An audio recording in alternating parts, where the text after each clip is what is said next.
What's going on, guys? I'm Steve. Welcome back to the channel. Welcome back to another video. If it's your first time stopping by the channel, hit that subscribe button. Trust me, you won't regret it.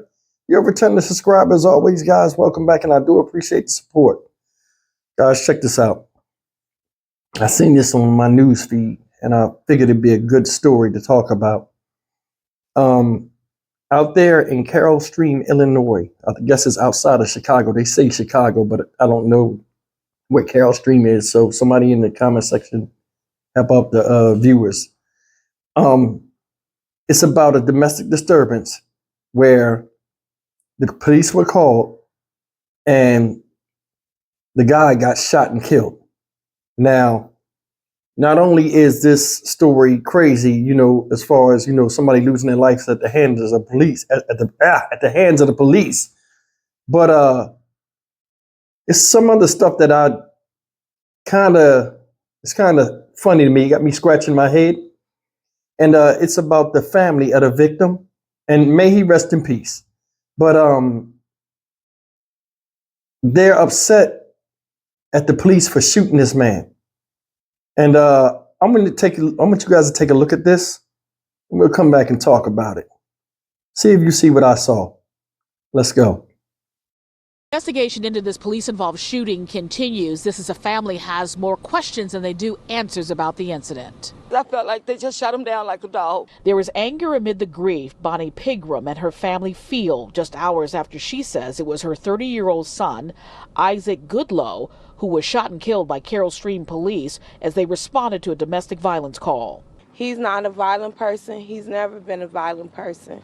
Authorities say the shooting happened early this morning as officers responded to an incident at the Village Brook Apartments in the western suburb. We want justice because we know that he didn't have anything to harm them for them to feel threatened to shoot him down like that. The family says they were told officers arrived at the complex located in the 200 block of East St. Charles Road and headed to Isaac Goodlow's apartment, which was occupied by him and a woman relatives say he recently started dating. He also had a mental illness.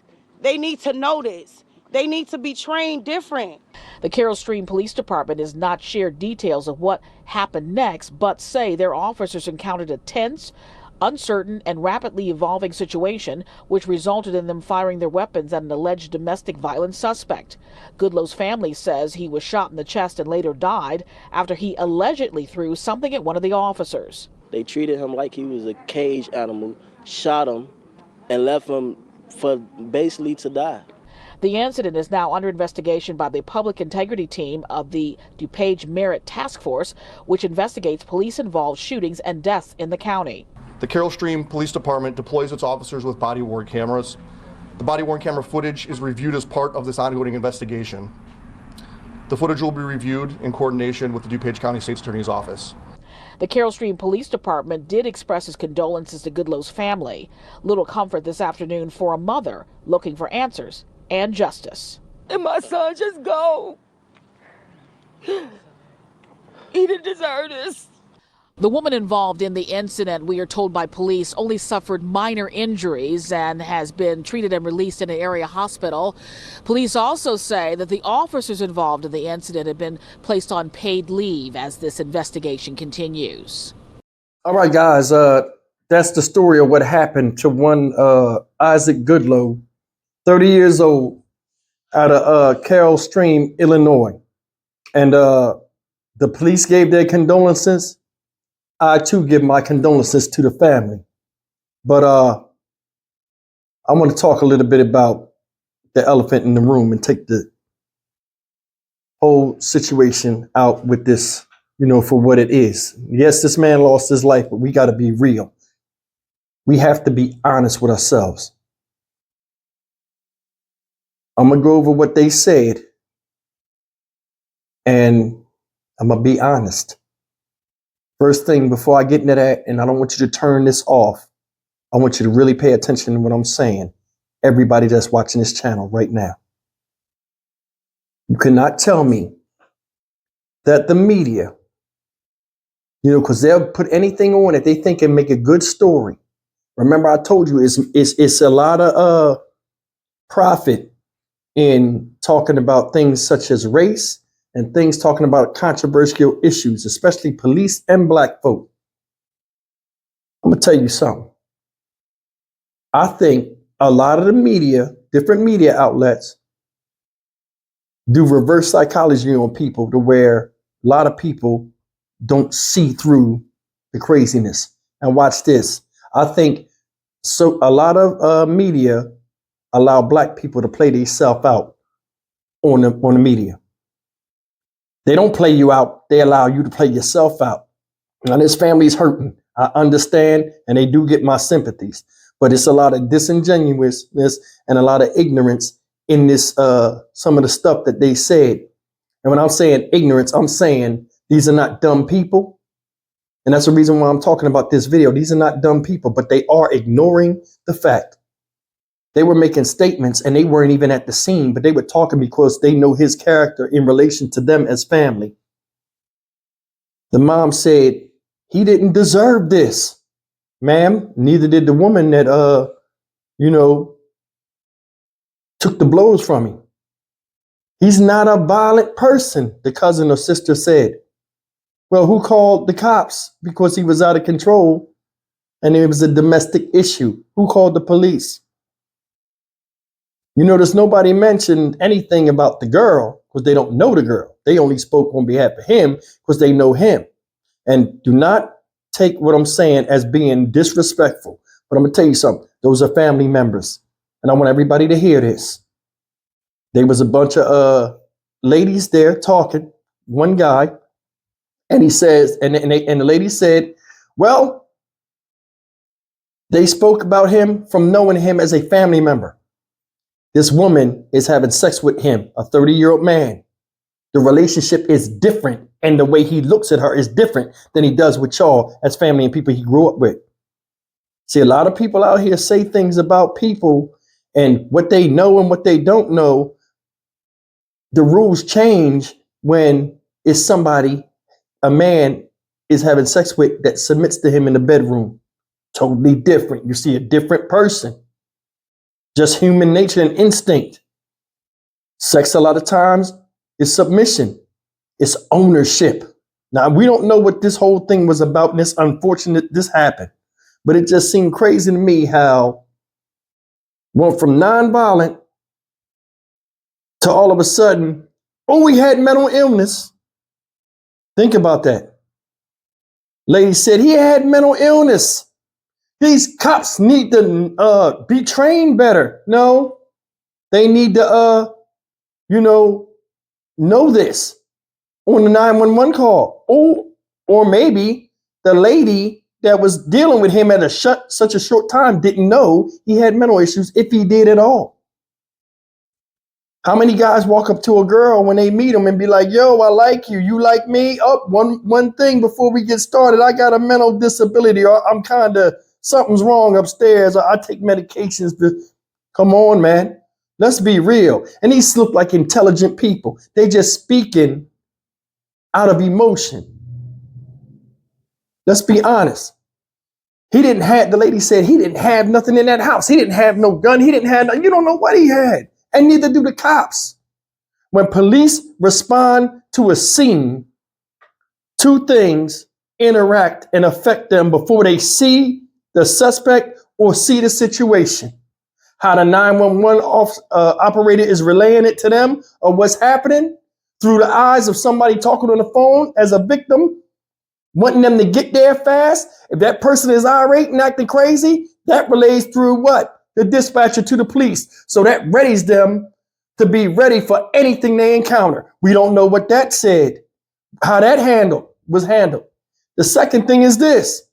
They don't know when they walk up and they first try to retain order, how people act. A lot of times you pull up to the police pull up and they be like, yo, what's going on? And immediately somebody be aggressive towards. That changes the dynamic of the whole thing, because now it's you versus the cop with a dominance thing. Said he threw something at the cop. Who gonna sit there and let somebody assault him? The girl said, oh, he had a mental illness. They don't know that. Listen, you don't walk up on people and know if they crazy or not when they up there spouting out a bunch of stuff about what they're gonna do to you or what they not gonna do. You don't know that. We don't know that. Who knows that? That's the thing I'm talking about this stuff. And then, like, I'm not disrespecting these people, but I think they being disingenuous because they speaking through emotion. They pull up, this guy throws something at the cop. You don't know what it was. What if he threw something and it was hard and it could have injured the police officer and they had guns on him like, hey, put that down. That's still an attack, an assault. These are police officers. These are not mental illness orderlies, the guys in white that are big, that run up on you and put the needle in your ass until you go to sleep. That's not their job. Talking about, oh, they need to be trained better. Trained better on what? What are they supposed to train them? Okay, when you're walking around, this is what a crazy person looks like. Let's go over there and this is how you handle that. Okay, so what? That weapon is for their protection and the protection of others that they pull up on the scene for. Got the body cam footage. Can't say nothing really bad until the body cam footage come out. And that's why I made this video. Like, I mean, unless you've seen the body cam footage, and honestly, the way they was talking, I wouldn't believe what they had to say. I had to see it myself. It's like the media put these people on TV prematurely before all the facts is out, and they just get the camera in front of their face and just go, we want justice. So does that lady that called the police on him. If he wasn't violent, why'd somebody call the cops on him? Maybe he wouldn't let her leave. It doesn't matter. But this is something that's happening. Then we push this mental illness quick. Quick. Oh, they supposed to know. How are they supposed to know? And I mean, don't get me wrong, man. We got to start being honest with ourselves. And we got to start being honest when we watch this stuff. The media played them people out. And it ain't the media's fault. It's just something that they do. Hey, we want justice. Oh, put the camera on them. What you want justice for? What's going on? And us watching it, be sitting here like, oh, that's messed up. Hey, but when you look through clearer lenses and look at it for what it is, come on, man. Y'all are hurt. I understand it. But you saying all this stuff. He ain't have no gun. He ain't had nothing in the house. You don't know that. I mean, it didn't say he did. But I mean, come on. No reason for them to handle him like that. You wasn't there. We got to start honestly speaking after the facts is out. I mean, they have a right. They'll get a lawyer. They have a right to see the body cam footage. I wouldn't have got on the news until I seen it was a discrepancy. People just talk, and it discredits us. It does. That's why they put cameras in people's faces at crime scenes and everything. They'll have somebody hurt or some type of thing, and they'll go interview somebody that ain't got nothing to do with it. And the person will look real crazy and it'll discredit the whole story. Seriously. I did the story when the guy was out there in Warren, Michigan, that the police chased him and ran up under the car. Y'all remember that? And he killed himself. And, you know, people contacted me about that. And, you know, I made the video about it, addressing them. But seriously, guys, seriously, we want answers. We want this. Come on, man. Come on, man. Come on. He put y'all right in front of the camera and y'all played yourself. The cops was the bad people, but they was responding for a call for help. Now, what would you do if they just stopped doing that from now on? Think about it. Would this be racist? And I mean, this just hit me. Would this be racist if they say, you know what? We're tired of being, we're tired of being called the bad guy, responding for help. And it seems like it's always a situation where black folk are saying that we're doing this and we're doing that. Think about that. Just hear me out. And they say, you know what? We will no longer respond to domestic abuse calls in certain areas. We just won't. We're sorry. Because it's unfair to us as, you know, police officers trying to go out here and do what we have to do. We're always being scrutinized when we're called on the scene. We don't just show up. We're being called for somebody, and when we answer the call, we're always being blamed. So we're just going to pull back. All domestic disputes in such areas and this and that, we're not going to touch no more. What you think would happen? Oh, they racist. Oh, they're this. Oh, they're that. Think about it, man.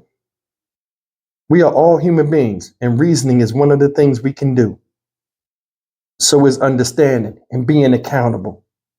Yeah, he might have been an angel in your eyes and in your sight and in your vicinity, but his relationship to you was different than somebody he just met that he's laying down with.